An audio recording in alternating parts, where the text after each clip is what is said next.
Welcome back. Amanda Brunker and Jerry Springer are still with us. Our next guest is a deep-thinking philosopher and songwriter who's fed up with the doom and gloom in this country. He says there's more to life than money and women. Please welcome John Waters.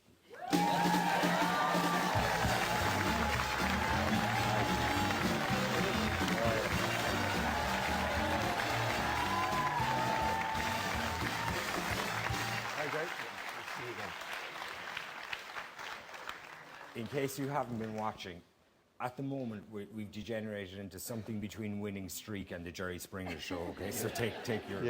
This could go either way now. It could get.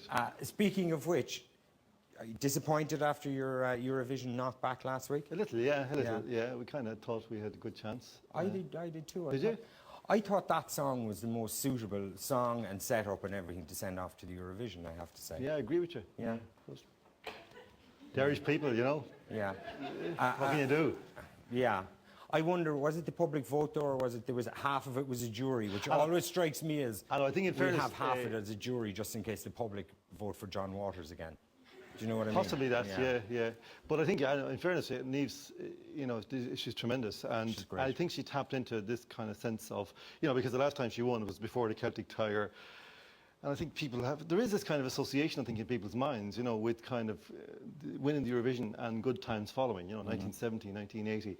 Well, maybe not 1880, but 87 or whatever it was. And then, she won in 93. So things started to get really good after that. And I think at some level in the subconscious we think that Niamh Kavanagh will potentially bring back the Celtic Tiger. Next year I'm going to get a duet with Dan. She was wearing the Celtic Tiger, certainly. My plan for next year, if it doesn't work this year, my plan is to get Dana and Johnny Logan to do a duet. Are you going to go again, you are? Oh, yeah. You've become one of them now, these kind of freaks. Like you were the only... But no, you were the only Irish guy, were you? Or you were the most Irish there last week. And then there's these kind of Dutch guys who go, yes, I wrote the one for the Ukraine in '87, we came second, and then this year I write it for Ireland. These guys who travel around, clearly, writing songs for whoever will have them. I want to get in all the photographs with them. I love it. Yeah, it's great. So are you going to write... I'm not sure what the editor of the Irish Times thinks of it now, though. That might be a different question. Yes. Is that the kind of thing that Fintan O'Toole does, really, is it? Maybe, he might. Maybe if he let himself go a little bit. Who knows? One of these years, it could just happen. No. I could sing his song. I like it. And he's been singing the same old song for years now. Yeah, it's a pretty... Yeah, maybe Jerry could sing the song. I was actually thinking that, yeah. Now, this Eurovision. Yeah. He knows it. Like you judged it here. You judged it here last year, but I can see why you might have blocked it out of your mind since. Anyway, John, if we can move on to more serious matters briefly. You believe the country is screwed, basically, yes? I don't know if it is. I think we're actually deliberately screwing it because we keep talking about it. I mean, I have this theory that if we stopped being miserable about it, it might actually get better. Yeah. I just tune out. Like this morning, I turned on my radio about 11:15, and there was a builder going on about his VAT and his tax, and he couldn't get his redundancy payments back off some department. And then I switched over to BBC Radio 4, and there was a programme about the day that Cassius Clay met the Beatles. Which am I going to listen to? The builder. The builder speaks to us of our story. We have no truck with joyous occasions like that. And when the Beatles had left, Clay said to somebody, he says, "Who are those little pansies?" Did he? Yeah. So I know that you're writing recently and everything. You've been suggesting that we are all too obsessed with money. Yes.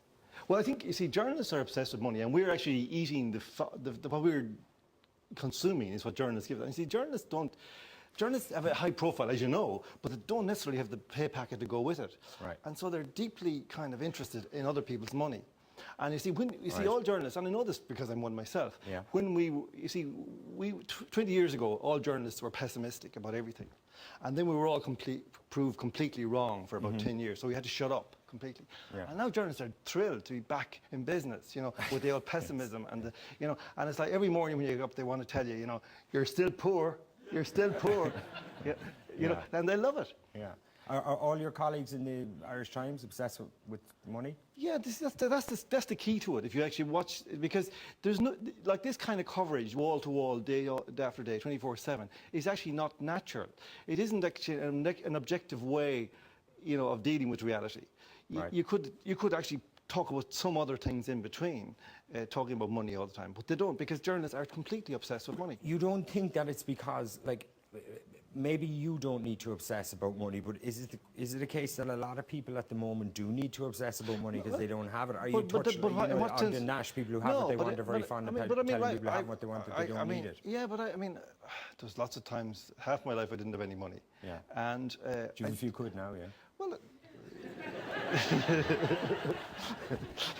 no, I don't carry it. I don't carry it. You could win $5,000, you know. I'll be giving out the number again in a minute. Great. It's better than the late.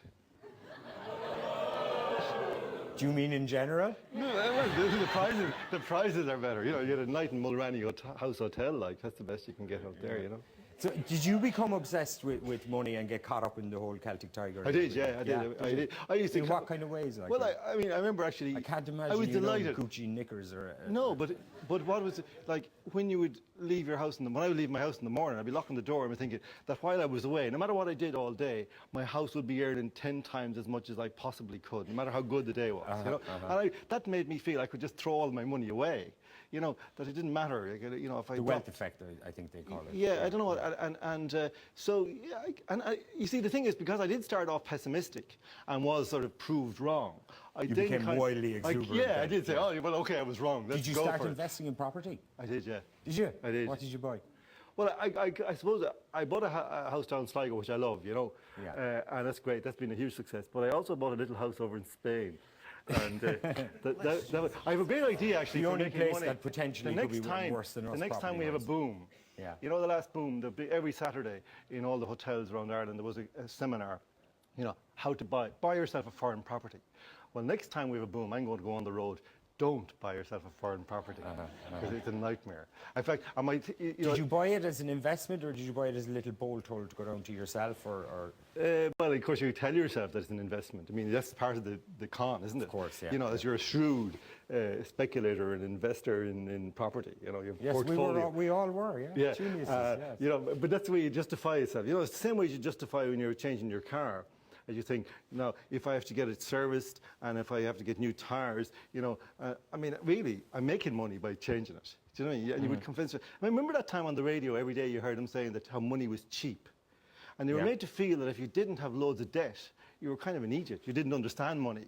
You didn't actually, you know... Yeah, it made no sense. No, you just didn't get it if you didn't have lots of debt.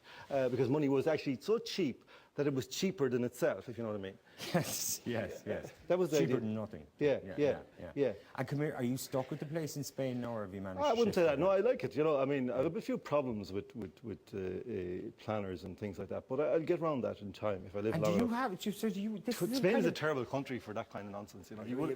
I believe they just took away, there was a lot of people had properties built there and they just bulldozed them because they kind of weren't supposed to be built there in the first place. You just couldn't figure out the planning laws. I mean, they consider, you know, they give you, you could actually get an electricity bill in Spain for 50 years ago from the guy that owned the house before the guy that you bought it off. And he had forgot to pay, and they would cut off your electricity for it. It's mad. But I have this bizarre notion now that, do you have a website where you let out your property, like johnwaters.com? See, I'm not shrewd at all. These crazy prices cannot be. I'm not shrewd. I was only pretending to be shrewd. You know, I wasn't shrewd at all. I think most people are. We're not. See, I don't think Irish people are naturally good business people. Really, I don't. Apart from, you know. No. I suppose there was so much of it flying around that really good. Yeah, but there was so much flying around. We kind of couldn't go wrong for a while. Wasn't that it? Yeah. There was. Yeah. Well, that's the thing. You know, that you felt. You see, it was like for 800 years we had no money. Yeah. And then suddenly we had, and we just got crazy. Yeah. And when we're down, we're down. And now we just can't believe it. When we're up, we're certainly up. It's like those kind of, you know, those kind of hangover mornings, and you wake up, and you think, did that really happen? No, it didn't. I'll just close my eyes and it'll have gone away. And that's what we feel. We're still in that phase with the money, you know. You know, we're still rich, aren't we? No, we're not. You know. No, we're not. It's gone. It's gone. Do you ever think, John? You know, you kind of think a lot about things, and you know, you've a lot of theories about things in general and everything. Would you ever think like that if you just got yourself a woman like that, you would then instead, like the rest of us, you would watch television in the evening and